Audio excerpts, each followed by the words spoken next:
O sermão de hoje eu quero tratar sobre posicionamento. E preciso que Deus me ajude a refrear e ponderar a minha língua, para que eu não extrapole, para que eu não fuja do objetivo de Deus principal, que é chamar a atenção das pessoas sobre a vida, sobre o que estamos fazendo, sobre o que queremos fazer e sobre o poder que nós temos de decisão, que é no dedo. Você vai lá e escolhe. E hoje eu recebi um vídeo, o pastor Milton passou um vídeo muito curtinho, de um irmão falando sobre o nosso posicionamento que vamos ter que tomar esse ano no contexto de eleição também. Eu louvo a Deus pelo sistema democrático, que é o sistema onde eu não preciso ficar discutindo com você. Eu não preciso ficar debatendo com você. Eu só vou lá e voto. Deposito o meu voto. Quero dizer a vocês que dentro desse processo democrático e de posicionamento, eu já fui enganado várias vezes. Apoiei pessoas, defendi candidaturas que foram verdadeiros catástrofes para o Brasil. Quero dizer isso e falo isso com sinceridade. Então faz parte do processo acreditar, termos o resultado da nossa crença, que muitas vezes é uma decepção terrível. Mas eu quero comentar com vocês sobre posicionamento, e a igreja, ela tem o dever de se posicionar. Quando eu falo igreja, eu não falo instituição, denominação, eu falo eu. Eu falo você. A igreja sou eu e é você, e somos nós. E aí formamos o corpo de Cristo. E nós temos a autoridade delegada pelo Senhor da igreja. Se é Senhor da igreja, é Senhor da minha vida. E automaticamente eu não posso me posicionar a ponto de prejudicar o principal plano de Deus. Qual é? A salvação do ser humano.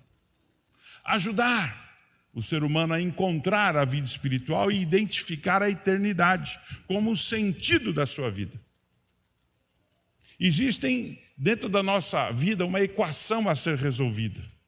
Mas nós temos que entender que fazemos parte da equação e nós somos pessoas frágeis, muito frágeis. Uma gripe, uma situação já bagunça todo o nosso viver, já nos tira do eixo. Tal é a nossa fragilidade. E muitas vezes depositamos nossa confiança e esperança em situações frágeis como esta. E hoje eu quero mencionar com vocês dois personagens da palavra de Deus no Antigo Testamento, por nome Moisés e por nome Josué. Deuteronômio, lá no livro de Deuteronômio, o quinto livro do Pentateuco. O Pentateuco foi escrito por Moisés, essa é a tradição teológica mais aceita. E o último livro, ele escreveu antes de morrer, que é o Deuteronômio. E do capítulo 29 ao capítulo 34, ele se despede do povo. E dentro dessa despedida, ele faz uma série de alertas, uma série de observações. E a principal delas é chamando a atenção para o povo, para que não deixem de adorar a Deus e não adorem a outros deuses. Mas parece que é uma brincadeira. As pessoas são inclinadas a adorar outros deuses. Deuses com D minúsculo. E essa questão de deuses, ela é tão histórica, que se você observar no povo grego e o povo romano, que foram civilizações, que foram impérios fortíssimos na Idade Antiga, você observa que eles construíram e constituíram ou instituíram deuses para suas vidas, para que pudessem explicar. Olha só, na Grécia, Zeus, e em Roma, Júpiter, é o Senhor dos deuses, chefe supremo, Deus dos fenômenos celestes e da justiça. Na Grécia, Hera, em romano, Juno, é a deusa da luz. do parto e da fecundidade, é protetora das mulheres. Na Grécia, Poseidon. Em Roma, Netuno, Deus dos mares e dos ricos e dos rios, o Senhor das tempestades. Na Grécia, Artemis. Em Roma, Diana. Diana, deusa da caça, da vida selvagem, da natureza, é associada à lua. Na Grécia, Apolo. Em Roma, Febo, deus do sol, da adivinhação, das artes e da beleza. Na Grécia, Afrodite. Em Roma, Vênus, deusa da beleza, do amor e da sexualidade.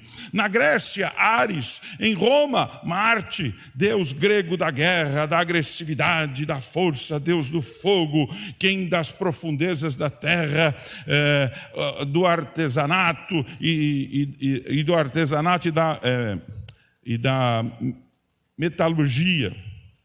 Perdão.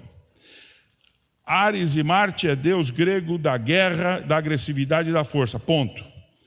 Hefesto e Vulcano é o deus do fogo, quem das profundezas da terra, do artesanato e da metalurgia. Atena, na Grécia. Em Roma, Minerva, deusa da sabedoria e da civilização. Mais um pouquinho, paciência, que eu vou terminar. A lista é grande, porque vocês vão crer, eles não sabem explicar e vão criando esse monte de tranqueira aqui. Calma que nós vamos resolver isso já, estou no final. Sermão é cultura, um momentinho. Na Grécia, Dionísio. Em Roma, Baco é o deus do vinho e do teatro. Na Grécia, Deméter. E em Roma, Ceres, deusa da agricultura e da fertilidade e protetora das plantações. Agora o último, na Grécia, Hermes. E em Roma, Mercúrio, deus do comércio, da linguagem, da riqueza. É o patrono dos viajantes. Ufa, acabou. Mas fique tranquilo, se você for à Índia, são mais de 6 milhões de deuses. Não é 6 mil, não. É muito Deus. É Deus para tudo. É Deus do mosquito, é Deus de tudo. E aquele rio, em estado de putrefação, porque jogam os corpos lá, o Ganges, que está totalmente contaminado com tudo aquilo. Mas aí nós temos Moisés. O irmão Moisés, que teve um encontro com Deus. E nesse encontro com Deus, depois de 40 anos vivendo nas terras de Midian, era isso, Midian? Era isso. Depois de 40 anos pastoreando as ovelhas do seu sogro, dele também. Depois que ele saiu do Egito, foi embora, porque ele matou um egípcio, ele era príncipe egípcio, foi embora. Depois de tudo isso, um dia no monte, ele teve um encontro com o Deus Todo-Poderoso. E ele diz assim, Êxodos 3, versículo 13 ao 14. Eu vou ler, está aqui. Está reproduzido aqui? Então disse Moisés a Deus, eis que quando eu for aos filhos de Israel que estão lá no Egito, e lhes disser, o Deus de vossos pais me enviou a vós, e eles me disserem, qual é o seu nome? Que lhes direi? Eu não preciso falar essa lista de baboseira, é só dizer isso aqui, ó. E disse, você está brincando comigo, né, filho? Deixa aí. E disse Deus a Moisés, eu sou o que sou. Disse mais, assim dirás aos filhos de Israel, eu sou, me enviou a vós. Simples assim. Qual é a dificuldade de entregar-se a um Deus criador e criar uma lista de baboseira como essa daqui? É a necessidade de explicar aquilo que não consegue enxergar. É a necessidade de explicar aquilo que não consegue se render pelo ato de fé. Mas Moisés recebeu esse recado. E o interessante é que a tradução que foi feita para o português não é a melhor. Não que esteja errada, mas não é a melhor. Porque para o judeu, nesse contexto, no contexto da linguagem hebraica, o eu sou, o que sou, na Septuaginta, ou seja, eu sou o ser existente, ele é quem é, ou seja, o eu sou, eu serei, o eu serei me enviou. Ou seja, o que eu estou falando é para o futuro, porque ele é o presente. Porque ao passado você não volta mais. E o recado de Deus não é para o seu passado, é para o seu futuro. O eu sou, ou seja, o eu quem sou, está falando com você. O eu quem serei está falando com você. Ele não volta, porque o que passou, passou. Nós precisamos estar atentos ao avante, ao à frente, ao adiante, ao amanhã. Então Moisés traz esta visão fantástica. E o povo que estava escravo, sem direito algum, porque o escravo não tem direito a nada, aceita a mensagem. E não mais, não menos, Moisés vai enfrentar Faraó, o maior poder da época na civilização. O governo mais poderoso, estruturado, cheio de senões. Não recebe, manda matar, manda soltar, manda fazer, aconteceu, o que resolver está resolvido. Ele vai ao encontro. E a única coisa que ele tinha era esta palavra, esta definição. Eu quero dizer que a igreja é o Moisés de hoje. A igreja é o Moisés. E se você for confrontar alguma autoridade, você vai dizer isso. Eu estou te falando no nome do quem é, do quem será, do eu sou. Ele me enviou a falar com você. Vocês já pararam para pensar historicamente por que tanta raiva contra a Bíblia? Por que tanto ódio? Teve um ditador alemão que tentou terminar com o povo judeu, exterminar com este povo. Mas esse povo não significa que seja melhor, mas é um povo que identificou-se com Deus, e há uma identidade de pai e filho para com eles. Isso foi estendido a todos nós, através de Jesus. O Senhor estendeu a tudo isso, e Ele constituiu agora não o povo, mas sim um povo, e é conhecido como igreja. A sua igreja. A voz de Deus para a sociedade. A igreja precisa sair do seu comodismo, sair lá de 40 anos que está pastoreando lá as ovelhinhas lá do sogro dele e dele também, e ir a campo, e dizer e se posicionar qual é a vontade de Deus para o Brasil, qual é a vontade de Deus para a cidade de São Paulo, qual que é a vontade de Deus. Mas quem está enviando vocês a dizer isso? Vocês têm autoridade, vocês têm procuração de quem? Do eu sou, porque Ele te ama. E nenhuma dos ditames do capítulo 29 ao 34 que Moisés escreveu recomendando o povo a adoração a Deus, em nenhum deles. Você pode ler em casa. Todos eles, eu estudei essa semana toda esse tema. É tudo recomendação boa, de ordem, de compromisso, de fidelidade, comprometimento. Deus de aliança. Deus é um Deus de aliança. E Ele só tem um nome. Eu sou. Eu sou. Mas existem, por incrível que possa parecer, existem alguns estudiosos acadêmicos que estão tentando, através de publicações descabidas, e é verdade o que eu estou falando, tem até revista sobre isso, que fala sobre isso, tentando destituir essa pessoa de Moisés, que era um homem comum, como qualquer um de nós aqui, que teve esse contato com o Eterno, que recebeu dele a autoridade, unção, capacitação, para chegar diante de Faraó, que era o maior poder da terra naquele momento, e confrontá-lo, para que libertasse o povo. O poder da palavra liberte o povo é da igreja hoje. Nós temos a condição de chegar e falar, precisamos libertar o povo brasileiro. Libertar o povo brasileiro dos influencers do quinto dos infernos. Dos influencers que não ajudam em nada. Dos influencers que só quer colocar sua posição de egoísmo, egocentrismo e outros egos tanto. Mas não colocar a palavra no eterno. Não existe palavra eterna nessas pessoas. Mas estão influenciando e estão escravizando outras pessoas. E quem tem o poder de levar a palavra de libertação é Moisés. Sim, agora é a igreja.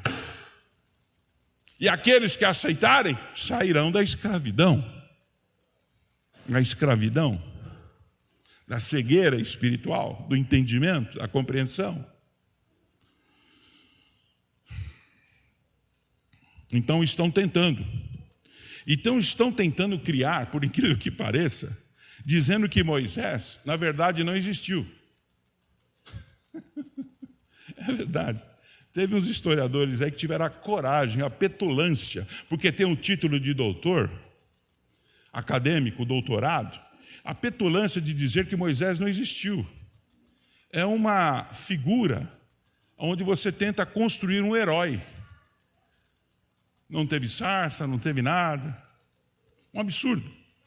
Passa época e vem época, alguém tenta descredenciar o eu sou. Descredenciar homens e mulheres de Deus que foram extremamente usados nas mãos de Deus por entrega para influenciar o povo, influenciar a sociedade e trazer uma mudança, gerar uma mudança. Mas é um absurdo essa tentativa. Então a hipótese de que Moisés foi um personagem que mantinha uma narrativa heróica como um porta-voz de Deus, o Deus único, porque não tinha essa lista toda, deixa a desejar quando outros acadêmicos renomados e especialistas analisam os escritos, levando em conta aspectos históricos, que são fatos, os aspectos literários, que são os escritos, e a arqueologia, que trazem os fragmentos físicos e objetos daquela época, para demonstrarem que o que nós estamos lendo hoje foram fatos, e não uma historinha, algo para criar uma narrativa, para criar um personagem histórico. Não, isso foram fatos. Amém? Muito bem. Mas aí nós vamos caminhando e nós vamos chegar a uma das lições mais profundas de Moisés. Moisés, ele estabeleceu o discipulado. E ele estava com 120 anos. E depois a travessia de 40 anos de deserto, onde nesses 40 anos ninguém passou fome, mas também não envelheceu. Esse é o registro. Não envelheceu. E nem as roupas se desgastaram. Como pode ser isso? Não me pergunte. Isto são obras do sobrenatural de Deus, do Criador. O mesmo povo que atravessou o mar, onde o mar se abriu. É o mesmo povo, é o mesmo Deus, é o mesmo contexto. Mas se você for no Egito, você vai encontrar essas situações. Existem escritos. Então não tem como você desmentir essa situação. Mas ele criou o discipulado. Foi ele. Porque ele criou um discípulo chamado Josué. E aos 120 anos, Deus falou para ele: você vai morrer. Você está velho. Não tem condições de caminhar e levar o povo ao destino da terra prometida. E então, houve esse momento, mas ele chamou antes Josué. E ele chegou para Josué, e você vê esse retrato, esse diálogo no capítulo 33, 34 de Deuteronômio. Ele chama Josué, e Deus então fala, através de Moisés, para Josué: não temas, sê corajoso, e caminhe. E caminhe nos ensinos que eu lhe passei. E o principal deles, se você observar, era a questão da idolatria. Deus se incomoda por demais quando alguém coloca algo, objeto ou pessoa no lugar dele. A glória tem que ser dele, o louvor tem que ser para ele e para mais ninguém. Nenhuma instituição, nenhum pastor, nenhum líder, nem pai, nem mãe merecem respeito, mas a idolatria jamais. Jamais. Isso só, a adoração pertence ao Senhor. E na faculdade, quando fiz faculdade de História, como cátedra de História eu posso dizer isso, nós tivemos um debate. Eu já falei isso aqui há alguns anos atrás e vou repetir. Tivemos um debate sobre história antiga, estava falando sobre Egito, sobre civilizações antigas, e aí tinha um seminário, onde o rapaz ia falar sobre o povo hebreu. E o rapaz veio e começou a falar o seu projeto, colocando as suas ideias, e chegou num certo ponto que ele disse que Moisés, na verdade, foi um líder astuto, na visão dele, porque ele tinha muita cultura, foi um príncipe egípcio, foi aculturado, sabia ler, escrever, raciocínio, guerra, estratégia, tinha tudo, né? Ele tinha tudo. E ele então utilizou-se disso e escreveu os 10 mandamentos.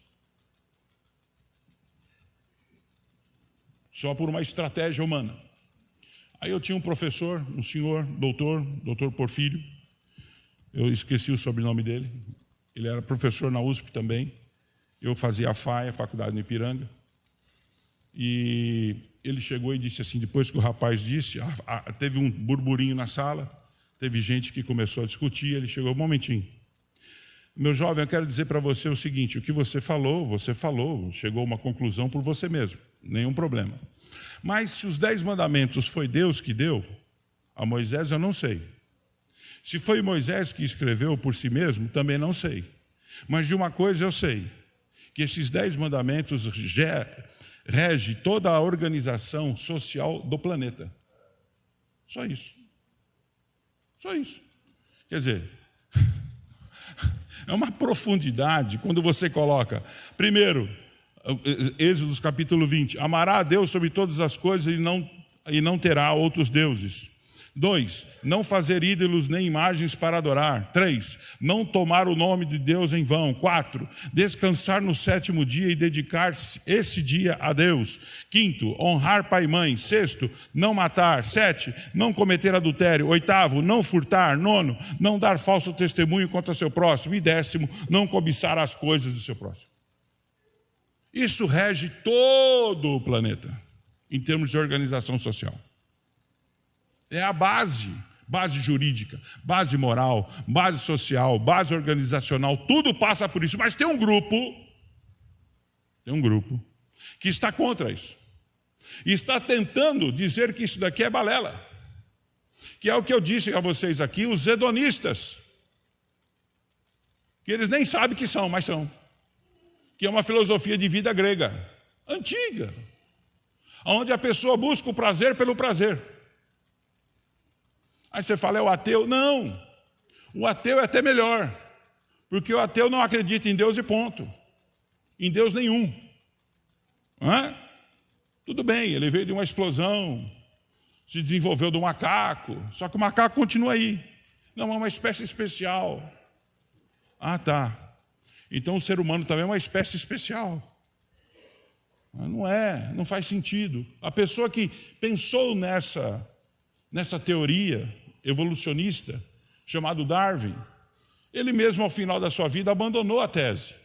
Mas já existiam algumas pessoas, seguidores, que continuaram a pregoar esta visão. E os professores de história hoje sofrem. E aqui hoje nós temos 3 professores de história aqui. 3 bacharéis em história aqui. 3 acadêmicos de história aqui. O irmão Amarildo, pastor Jackson e eu. 3. E a gente percebe a dificuldade que se tem hoje nas escolas de falar sobre a história do ser humano. Tem que falar aquilo que eles querem que seja dito. Eu vi aqui no culto passado, nós estávamos comentando, está havendo uma agressão aos pais. Nos Estados Unidos, você não é obrigado a colocar o teu filho na escola. Ele pode ficar em casa. Você pode lecionar para o seu filho. E ele vai uma vez por ano, se não me engano, e presta o exame. Passando no exame, ele passa e é diplomado. Como se fosse um aluno presencial. É lógico que eu sou a favor da sociabilização, das crianças estarem juntas e assim desenvolverem. Mas acontece que o ensino está contra os fundamentos da palavra de Deus de uma maneira escancarada. E agora conseguiram colocar em lei situações que a gente não pode falar. Mas que raio de liberdade é essa se eu não posso falar?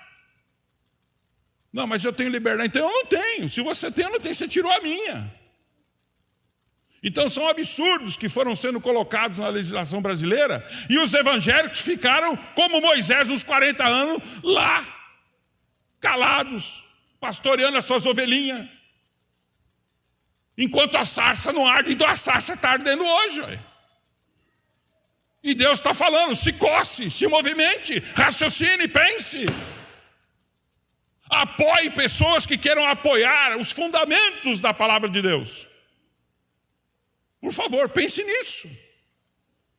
Ah, pastor, mas fulano é ruim, então você tem o ruim e o pior. Com quem você vai ficar? Fica com o ruim. Ou você vai escolher o pior? Por favor, pensar sobre isso. E Josué teve um momento da história dele que ele, como líder, sucessor de Moisés, ele não foi sucessor de um Zé Paulo, ele foi sucessor de um Moisés.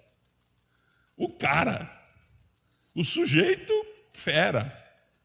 E em Josué capítulo 24, versículo 14 ao 16, diz assim, ele falando com o povo, porque o povo vivia em atitudes rebeldes. Isso não é de hoje. Fique tranquilo. Pastor Francisco, pastor Milton, não é fenômeno atual. Sempre existiu rebelde. Sempre existiram pessoas que foram contra, mas sem causa. Simplesmente porque não gosta. Simplesmente porque não quer. Tem gente que pode vir à igreja e não vem. Não vem porque está acomodado lá no deserto, olhando as ovelhinhas. A sarça precisa arder para ouvir a voz de Deus. E se movimentar. Então disse assim, Moisés, agora, pois, temei ao Senhor, e serviu com sinceridade e com verdade, porque Deus sabe quando é mentira. Por isso que Deus não é enganado. Ele conhece exatamente o que passa dentro da gente. Com verdade. E deitai fora, larga fora, os deuses os quais serviram vossos pais, além do rio e no Egito. Deixa para lá toda essa história que foi feita. Minha mãe era líder numa determinada religião. O meu pai era devoto, não sei o quê. Larga tudo, deixa tudo para lá.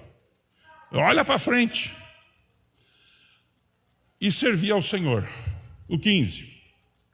Porém, se vos parece mal aos vossos olhos servir ao Senhor, quem é esse Senhor? É o Senhor que ajudou vocês no Egito, é o Senhor que tirou vocês de lá, é o Senhor que fez vocês atravessar o mar, é o Senhor que deu alimento aos seus pais durante 40 anos no deserto, é o Senhor que sempre cuidou de vocês. Se vocês acham mal, parece mal aos vossos olhos servir ao Senhor, escolhei hoje a quem servais.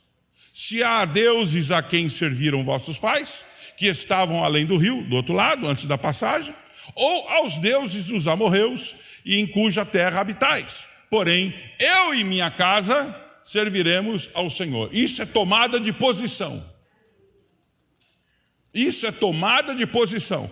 E quando eu digo eu e minha casa serviremos ao Senhor, eu quero dizer que a minha casa resolve o que vai ser feito na minha casa.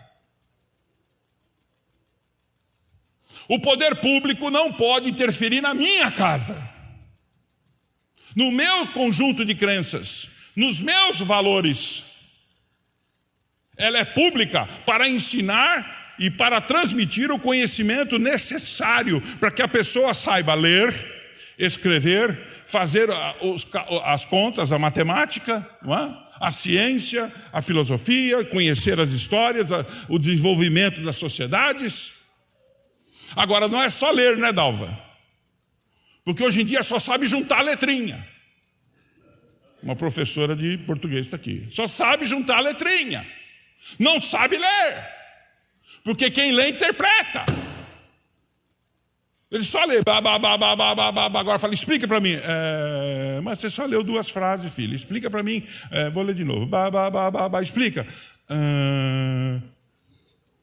Então só sabe juntar letrinha, mas não interpreta o que está lendo. Pois bem, e eu entendo que a igreja,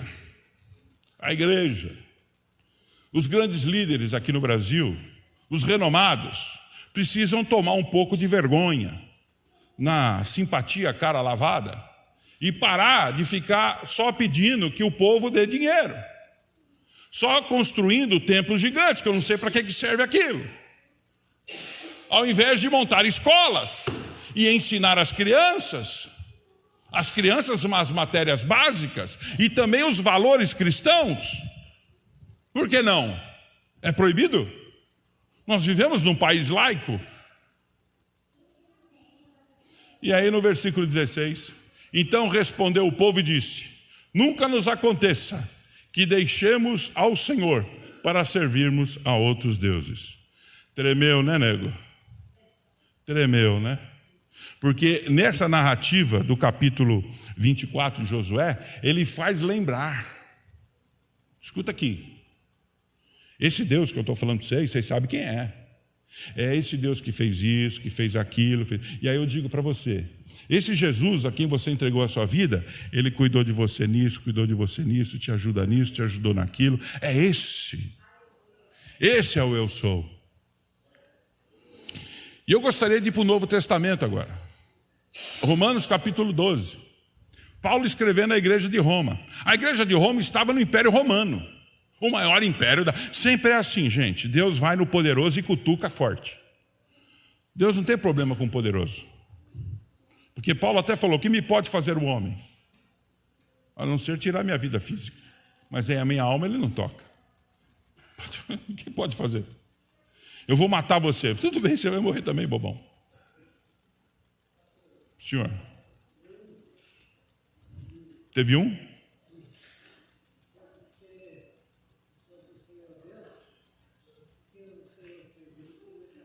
Sim, tivemos um imperador famoso,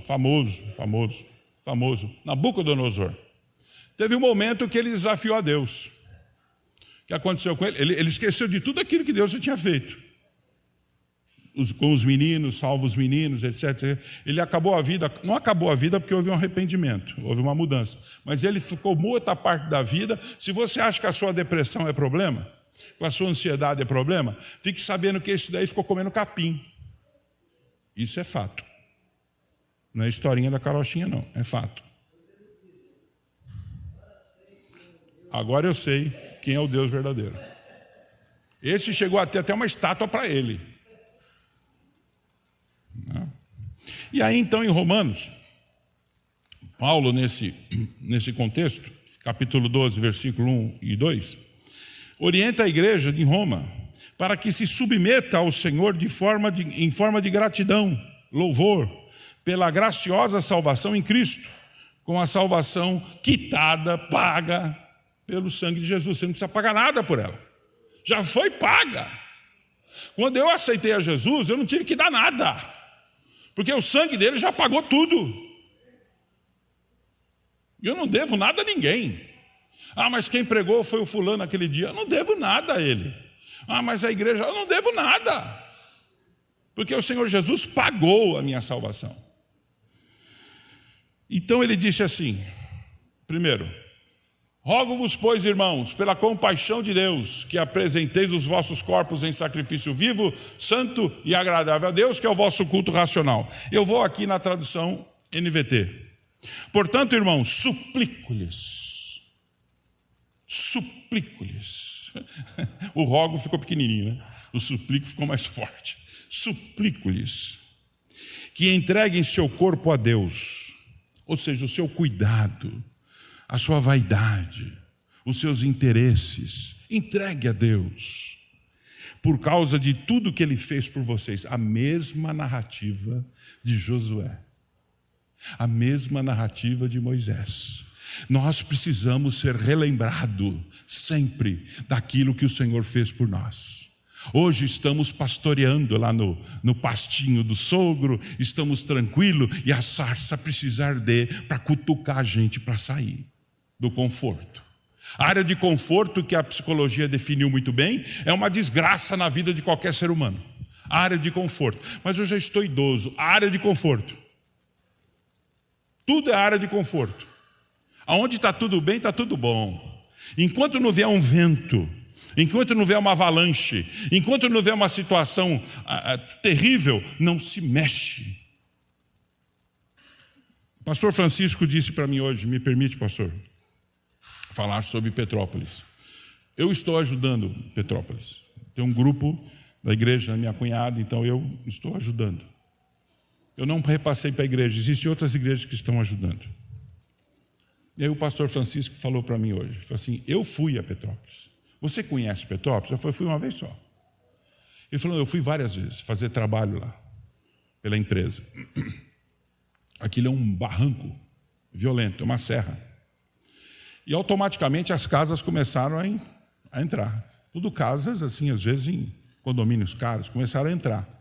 Automaticamente aquele morro, quando você vai tirando a terra, por mais que você faça uma estrutura, não é aquela natural que estava lá para segurar. Você tirou a árvore, você tirou o mato, você tirou tudo, toda a fixação da terra. E o pastor Francisco disse assim, quando eu olhei aquilo, eu falei para minha esposa, ele disse que a irmã Nícia estava com ele, isso um dia vai vir para baixo. Desse jeito vem. Porque o pessoal vai construindo, vai entrando. E aí eu faço uma pergunta, quem te autorizou? Não, vamos conversar aqui. Quero conversar com você em casa também. Quem que te autorizou a construir? Desculpa. Quem que autorizou você a construir? Ah, foi o poder público. Poder público. Ah, foi na prefeitura de fulano, de ciclano, não me importa. E quem te garantiu que não vinha descer? A engenharia. Então nós estamos mal de poder público e de engenharia. Ué, não é assim? Então você confiou no poder público, que liberou aquela área, e você confiou na engenharia, que disse que não viria para baixo. É melhor confiar em Deus. É muito melhor. Porque automaticamente você vai falar que eu não posso mexer. Uma pessoa simples que nem eu, que não sou engenheiro, eu falo, escuta, construir aqui tem um risco. Essa terra pode vir para baixo. Então as pessoas estão deixando de querer ouvir a Deus, colocando-se na sua vaidade e às vezes construindo em coisas que não deveriam construir. Nós temos aqui próximo de nós, no Aricanduva. Aquilo é uma várzea. Eu morava naquela região quando eu era garoto. Depois da caixa d'água para frente, quando eu era garoto, não tinha ninguém lá.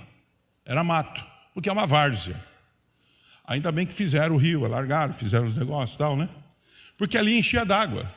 Quem foi que autorizou a construir lá? Ah, lá está mais baixo que o rio. Não pode. Então qualquer pessoa com pouco conhecimento percebe que você não pode permitir uma construção naquele lugar. Mas eu vou permitir, porque eu vou lotear. Então o dono do terreno ganhou, né? Todo mundo ganhou, vamos gerar imposto, vai ter IPTU, vai ter tudo, depois ninguém garante nada. Temos outra região aqui no Rio Tietê, mais para frente, um bairro, que enche d'água toda a chuva que tem. É uma judiação. Quem foi que autorizou construir lá? Que raio de autoridade é essa? Que não pensa no próximo, não avalia as coisas? Então, não precisamos pagar pela salvação. E a narrativa é sempre a mesma. Fazendo lembrar aquilo que Deus fez. O versículo 2. Versículo 2. E não sede conformados com este mundo, mas sede transformados pela renovação do vosso entendimento. Sai da área de conforto. Sai da área de conforto, porque senão não renova nada. Fica tudo do jeito que está. Sede transformados pela renovação do vosso entendimento, para que experimenteis. Aí sim, você vai experimentar qual é a boa, agradável e perfeita vontade de Deus.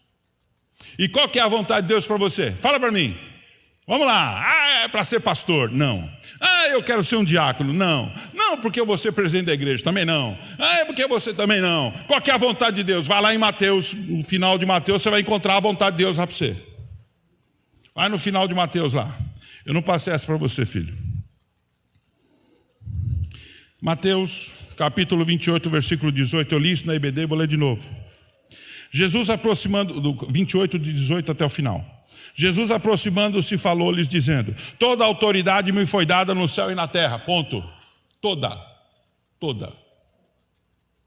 Eu me submeto às autoridades do meu país. Sim, nós não somos um povo bagunceiro. Não somos que não prestigiam as leis. Mas a autoridade maior do que os nossos legisladores, do STF, de todos, é a palavra de Deus, é a pessoa de Jesus. Ah, mas isso é no espiritual, é no físico também. Ou seja, eu não vou discursar contra a legislação atual do Brasil, mas vou dizer que não concordo com muitas coisas dela, porque eu tenho liberdade para discordar. Eu não vou insuflar ninguém a se rebelar contra o governo instituído, mas vou dizer que não concordo com muitas coisas que são feitas, porque eu tenho liberdade para isso. Liberdade constitucional.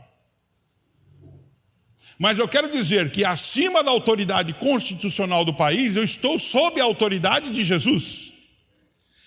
E ele disse, portanto, fazei discípulos de todas as nações, batizando-os em nome do Pai, do Filho e do Espírito Santo. Essa é a missão. Esse é o objetivo da igreja. Divulgar essa palavra que transforma, divulgar essa palavra que tira o homem do estado em que ele está para um estado totalmente novo, divulgar esta palavra que dá esperança àquele que está desesperançado, divulgar esta palavra que divulga o amor para com o próximo, a preocupação para com o próximo, divulgar essa palavra que quer preservar a família, divulgar essa palavra que quer dar às crianças a possibilidade de serem criados, educados, de maneira a contribuir para a sociedade. E no final, ensinando-os a guardar todas as coisas que vos tenho ordenado. E eis que estou convosco todos os dias, até a consumação do século, ou então até o dia que ele falou, chega Zé Paulo, sobe. Ah, mas você acredita no céu? Eu acredito. E por que você diz sobe? Porque eu vou para lá. Não sei se o céu é para baixo ou para cima, porque a terra é redonda. Não sou ignorante. Ah, mas então não tem céu. Então você acredita no inferno? Ah, não, mas então porque para lá tu está indo. Você resolve. Eu não quero. Eu quero ir para o céu. Qual que é o sentido? Eu não sei. Eu vou para lá. Jesus falou que está indo preparar o lugar. Eu estou indo atrás dele. Mas ele foi primeiro. Jesus foi primeiro. Ele não falou, vai na frente, Zé Paulo. Ele falou, eu vou na frente. Eu vou preparar lugar para vocês. E para finalizar,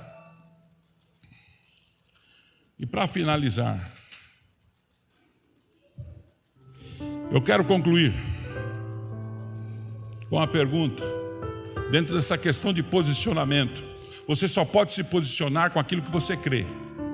Você não pode se posicionar com aquilo que os outros creem.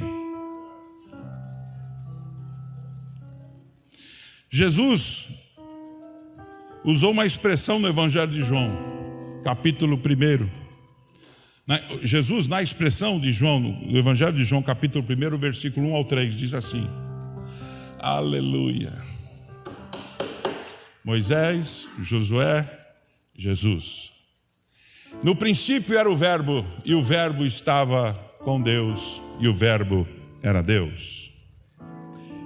Ele estava no princípio com Deus, ele, Jesus. E todas as coisas foram feitas por ele. E sem ele, nada do que foi feito se fez. E para finalizar, Apocalipse, capítulo 22, na revelação que o Senhor deu a João, o apóstolo João. Ele diz assim, eu sou o alfa, o ômega, o princípio e o fim, o primeiro e o derradeiro. Aceite essa palavra.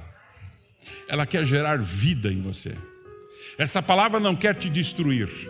Essa palavra quer te tirar da área de conforto, você que já aceitou a Jesus. Essa palavra quer movimentar a sua vida, você que precisa receber esse movimento. Eu gosto muito de um texto onde Paulo fala, não vos conformeis, como eu li, com este mundo. Renovai, mas a renovação vem de você. O Espírito Santo depende de você, presta atenção. Nossa, pastor, o Espírito Santo depende de mim? Sim, porque ele vai respeitar, seja qual for a sua decisão. Ele não tem como intervir na escolha que você fez na escolha que você faz, na escolha que você fará. Só terá consequências, só isso. Mas sempre estará pronto a te ajudar a enfrentar as dificuldades que eu e você enfrentaremos, ou já enfrentamos, por ter aceito a Jesus. E eu gostaria de finalizar que você lembrasse de irmãos e irmãs, crianças, jovens, adolescentes, que na época do Império Romano, por um imperador chamado Nero, terrível, ele lançava os cristãos na arena e deixava os leões comerem vivo.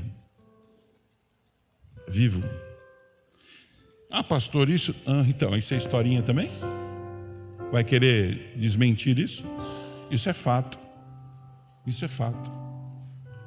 O povo hebreu que foi perseguido só para que fosse confrontado a divindade de Deus, sabia?